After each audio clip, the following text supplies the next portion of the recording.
I've learned a lesson that some things in life that are really good take just about forever to happen, but it's worth holding on and working for them. This is one of those things. When the lights dim and I hear the sounds, 25 years disappear and I'm back in Tron. Here we go.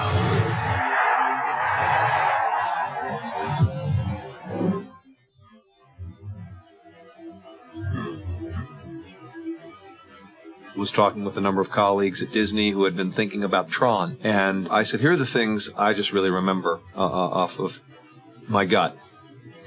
I remember suits that were lit, life cycles, Jeff Bridges, and a screen that looked unlike any movie screen I'd ever seen before. I said, in my opinion, that's what we're beholden to.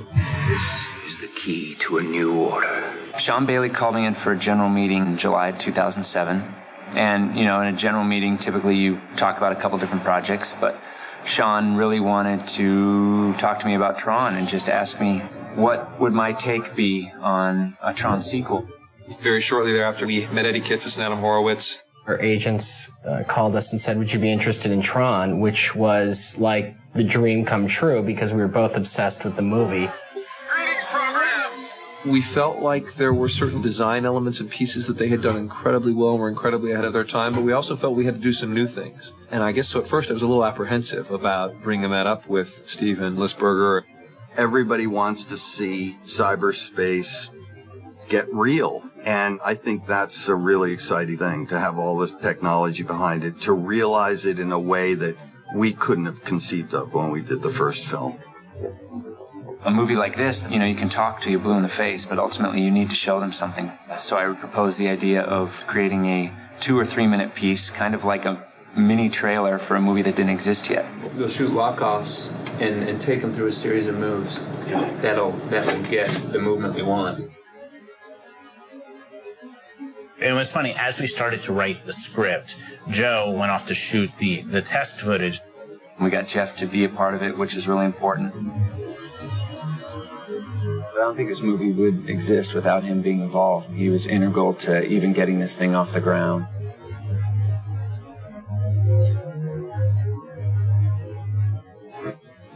This technology was so fascinating, and that was very exciting to come to realize all the things that you can do. So I jumped for it, and we shot this trailer.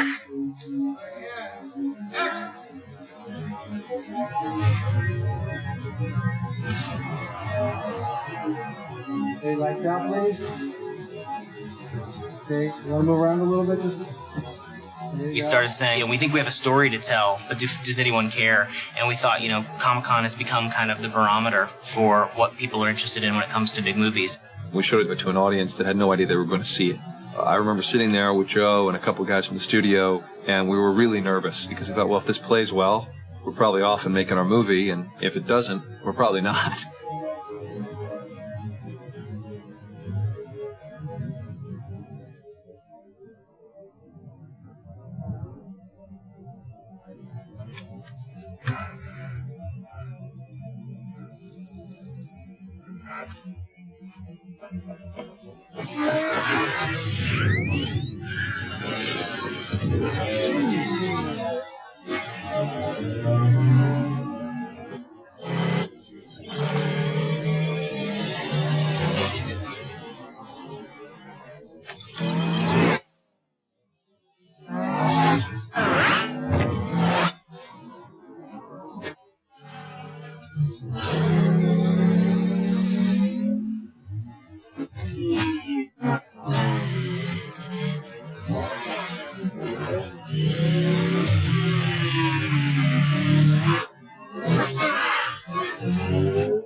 You won, okay? This is just a game!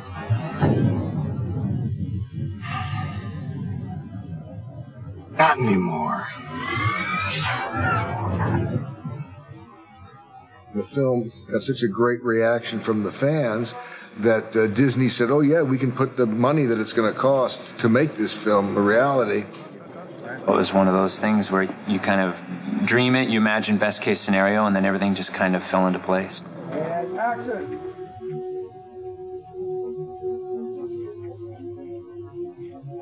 Look back and then maybe get up on the pedals a little bit like you're racing and kind of say, come on, Dad, let's race. You know, you can talk to him a little bit, all right? Are we going to mic him? Yeah, that's good. So you look back and smile at him. Action. Wide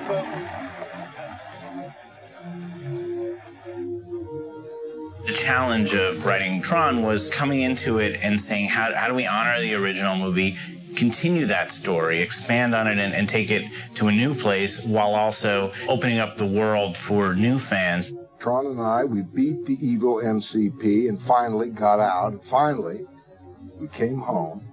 There's so much interesting, mythology in the first movie, and then we said, it has been so long. And a lot of our target audience won't have seen the original. They won't have been born when the original was created. At the end of the original Tron, Kevin Flynn jumps out of a helicopter on top of Encom Tower. And what we're saying at that point is he created the Tron video game based on his experiences in that movie. At the same time, he's continuing to do research on this universe that he found. So he actually spends his nights beaming himself in and out of the computer world. So we just kind of wrote this interim mythology from 82 to 89, where he gets stuck inside of the computer again, disappears off the face of the planet, for the next 20 years or so. Well, Kevin went to the computer and he got stuck in there, and he's been in there for 20 years, and that's where we find him. The notion of living inside a computer world as an avatar is something that couldn't be more relevant in 2010. We put together a really exciting room of people from Caltech and JPL to test our theories of, the biological form going into digital space.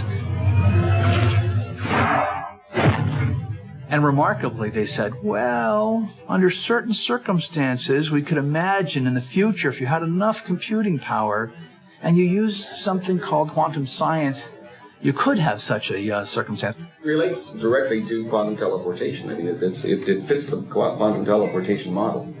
His quantum information is destroyed in the process of recreating the quantum information. Teleportation. It's destroyed. It disappeared. Yeah. It is not physically destroyed. It is actually negated. I love those guys. They've read the script, and the next thing you know, you've got a neuroscientist arguing with an artificial intelligence scientist about what an ISO girl program would really be thinking. There are a lot of geek women like myself who love computer games, but the computer games we love are the ones that get us involved emotionally. We realized that what Lisberger came up with all those years ago really touched a nerve with people and really kind of ignited imaginations in some way. Each generation sees their role differently. Part of this generation's challenge is how to make this stuff real, how to bring computers into your everyday life, and they're making the film real the same way. This film really belongs to the next generation. Should I pass him a torch? Should we make it official? Just send it the disc. Yeah. It's a giant world. There's a lot more story out there than we're able to explore in our film. There's a whole world that has grown, and we're just kind of scratching the surface of that world. And that's something that's exciting to us, is that there's a deeper mythology that we're just kind of getting into. In 1982, I fell asleep on stage 4, and I woke up in the next Tron film. I feel like Rip Van Winkle.